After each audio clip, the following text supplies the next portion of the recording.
10 minutes, Mr. Perry. You can let me get 10 minutes into this movie without unleashing all of the foolishness. Divorce in the Black is the new Tyler Perry film that's on Prime Video, and it's the definition of a mixed bag. Because on one hand, to me, this is some of the best of Tyler Perry. Like, the metric for me is that The Family That Prays is his best storytelling, and The Jazzman's Blues are his best characters. But on the other hand, this movie felt like he wanted to make another TV show, but he didn't have the budget left for a whole season, so he just shortened it and condensed it into a movie. And before we get into all the good, the bad, the pros and cons, we gotta talk about this opening scene, because this has got to be the most out-of-pocket funeral scene put to film. They have movies where the entire runtime is set at a funeral and nothing is out of pocket as what happened in the first 10 minutes of this film happened. Now look, I am not from the South and not from a small town, but I've been to many a service where a pastor has to eulogize someone who was not living their best life. And this pastor was out of pocket. Now, that doesn't excuse them raw dogging a dead body across the city back to their house. But there is no way he should have got up there in the pulpit and called that family out while their dead family members sat right there in front of everyone. And if they are as familiar with this family as they seem to be, he should have also known how that was going to be received. And look, this movie was doing something the entire runtime that I'm a little conflicted about. Because it would show a character doing the most outrageous things, and then in the next scene, have a character try and explain or justify it. Because right at the end of the funeral scene, this raggedy Negro, and I'm going to explain why he raggedy in a minute, but this raggedy Negro just says it's from the South. Y'all not from here, so y'all don't get it. We grew up here, all right? This town is different. You don't know all the ins and outs. Stop it. And then later on, after the body was buried, we find out that the mom didn't want to have a traditional funeral anyway. She was kind of set up by the pastor and the pastor's wife and kind of lured into that under false pretenses. But again, none of that makes this okay. And then they do this later on, the second time in this movie they have him confess to a murder, where he's beating Megan Good all over their kitchen and then explaining that he did not want to be in his position because he saw his mom get beat by his dad, and that's why he had to kill his dad. And this is why I say I'm conflicted about it, because in some scenes, the movie seems to try and justify these actions. Like the pastor calls these people out in church, and it's just okay. Like nobody chastises him, nobody calls it out. But in other moments, it seems like it's used just to give context. Because normally with Tyler Perry characters, they are just evil to be evil. Like there's no rhyme or really reason or no depth to why they are the bad guy. They are the bad guy because this movie needs a bad guy. And so the explanations in this movie, while they don't excuse anything that's going on, they do add context. So at least you understand the characters' motivations for when they do A and B and the reasons of how they got here. You do understand that. And so with that sense, I understand that's just good storytelling. But in another sense, it was like, why are we trying to justify or act like this behavior is okay? So I was very conflicted on it. And now for this raggedy Negro.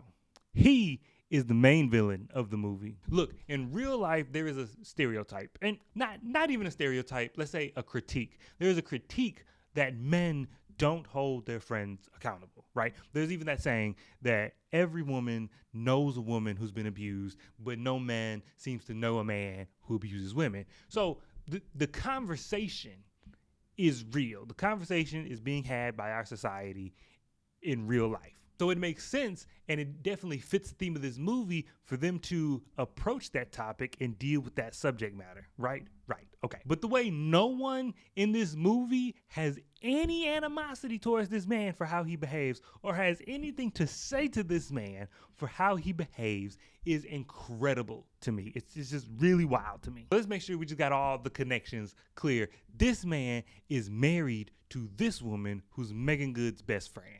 And Megan Good is married to this man who is his best friend. So if you know anything about relationships, you know that Megan Good is telling this lady everything. And we see evidence of that by the list that she compiles. And again, if you know anything about relationships, you know that she is telling her husband everything. So for him to have any sense of what this man is doing to his wife, his best friend doing to his wife, a mutual friend, and to be able to have the comfortability to sit at the same table as this man is incredibly wild. And this is more than him just having a sense that they have a troubled marriage. The best friend has a list of all the terrible things that this man has done to her over this decade that they've been together. So there's no way this man does not know. So this to me goes beyond the "that's not my business" aspect of the conversation. Because if your best friend is hitting and spitting on a woman regularly, then I don't understand how you just abide it. Because at that point, after a decade of this, you are now an accomplice. You are now complicit in what is happening to this woman. And it was just wild to me that we just never addressed it. But really, at the end of the day, this felt like an entire season of television crammed into a movie. The way she went home after the divorce announcement and spent a week praying and crying and then coming back completely healed was rushed to me. It just felt like we got there a little quickly. And then in another scene, this new man, because there's a new man, this new man won't sleep with her because it wouldn't be fair. But then the very next time they're together, days later, he's like, "I want you right now and let's go." Like, we got here so quickly. It seemed like one conversation should have been the mid-season point, and then the next conversation should have been like right before the season finale. Like this, just seemed like we moving really fast. And then all these characters had side plots where I felt like there was a story there that we just weren't seeing. Like the two best friends and this other woman seemed like a whole subplot. Tell me we're good. I can't say that.